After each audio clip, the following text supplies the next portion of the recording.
Hatchet Chapter 11. Brian is working harder and harder to survive, and he is getting smarter and smarter when it comes to learning about nature and what he needs to do to survive. As we saw previously, he was able to make a fire inside his shelter and keeps it going by continually feeding it with dead dry wood from the forest. He also was lucky to find turtle eggs buried in the sand. That was good food. But he will certainly need more food. What is he missing that is right nearby? Is there a type of food in the lake? Let's read the chapter and see the realization Brian has.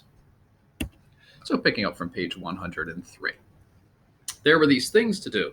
He transferred all the eggs from the small beach into the shelter, reburying them near his sleeping area. It took all his will to keep from eating another one as he moved them.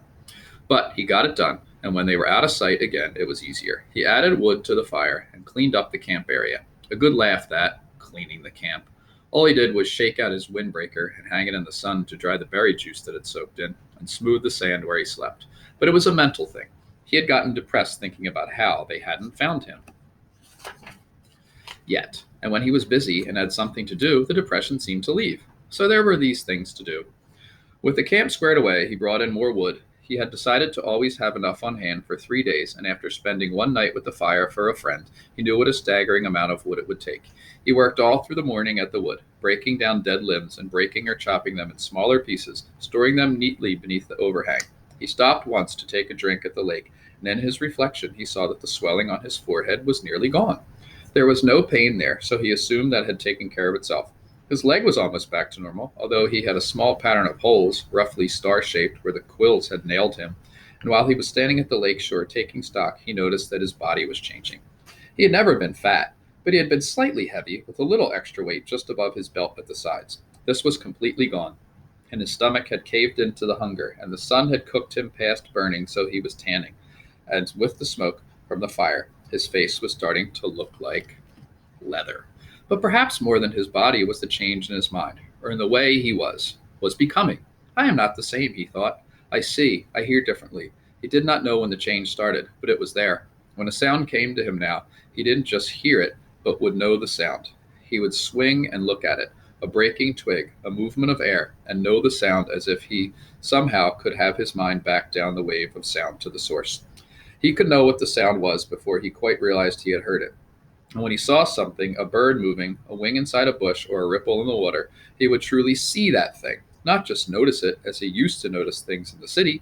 He would see all parts of it, see the whole wing, the feathers, see the color of the feathers, see the bush, and the size and shape and color of its leaves. He would see the way the light moved with the ripples on the water, and see that the wind made the ripples, and which way the wind had to blow to make the ripples move in that certain way. None of that used to be in Brian. Now it was a part of him, a changed part of him, a grown part of him. And the two things, his mind and his body, had come together as well, had made a connection with each other that he didn't quite understand. When his ears heard a sound, or his eyes saw a sight, his mind took control of his body. Without his thinking, he moved to face the sound or sight, moved to make ready for it, to deal with it. There were these things to do. When the wood was done, he decided to get a signal fire ready. He moved to the top of the rock ridge that comprised the bluff over the shelter, and was pleased to find a large flat stone area. More wood, he thought, moaning inwardly. He went back to the fallen trees and found more dead limbs, carrying them up on the rock until he had enough for a bonfire. Initially, he had thought of making a signal fire every day, but he couldn't. He would never be able to keep the wood supply going.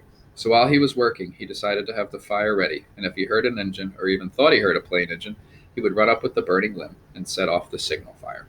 Things to do. At the last trip to the top of the stone bluff with wood, he stopped, sat on the point overlooking the lake, and rested. The lake lay before him, 20 or so feet below. He had not seen it this way since he had come in with the plane. Remembering the crash, he had a moment of fear, a breath-tightening little rip of terror. But it passed, and he was quickly caught up in the beauty of the scenery. It was so incredibly beautiful that it was almost unreal. From his height, he could see not just the lake, but across the part of the forest. A green carpet, and it was full of life. Birds, insects. There was a constant hum and sound. At the other end of the bottom of the L, there was another large rock sticking out over the water, and on top of the rock, a snaggly pine had somehow found food and grown, bent and gnarled. Sitting on one limb was a bluebird with a crest and sharp beak. A kingfisher. He thought of a picture he had seen once, which left the branch, while he watched, and dove into the water. It emerged a split part of a second later. In its mouth was a small fish, wiggling silver in the sun. He took the fish to the limb, juggled it twice, and swallowed it whole. Fish! Of course, he thought. There were fish in the lake, and they were food. And if a bird could do it, he scrambled down to the side of the bluff and trotted to the edge of the lake, looking down into the water. Somehow, it had never occurred to him to look inside the water, only at the surface. The sun was flashing back up into his eyes, and he moved off to the side and took his shoes off and waded out 15 feet. Then he turned and stood still, with the sun at his back, and studied the water again. It was, he saw after a moment, literally packed with life. Small fish swam everywhere, some narrow and long, some round, most of them 3 or 4 inches long, some a bit larger and many smaller. There was a patch of mud off to the side, leading into deeper water, and he could see old clam shells there. So there must be clams. As he watched, a crayfish, looking like a tiny lobster, left one of the empty clam shells and went to another, looking for something to eat, digging with its claws.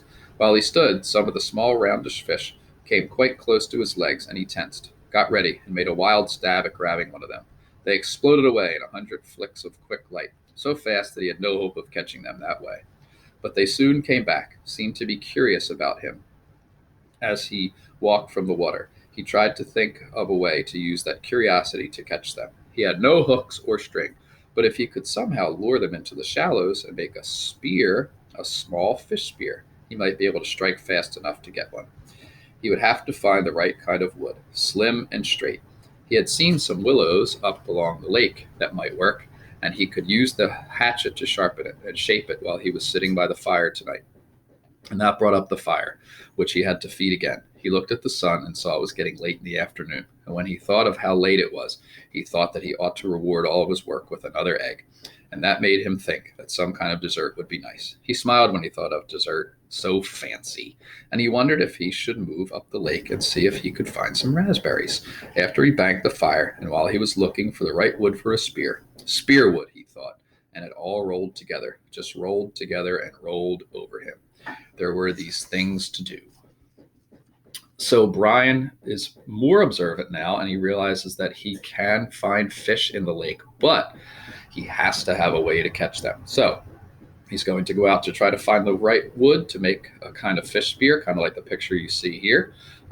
So we know Brian's pretty smart, so hopefully he'll be successful, but I guess we're going to find out in the upcoming chapters. So please work on your Google Classroom assignment, and I will see you guys tomorrow for Chapter 12.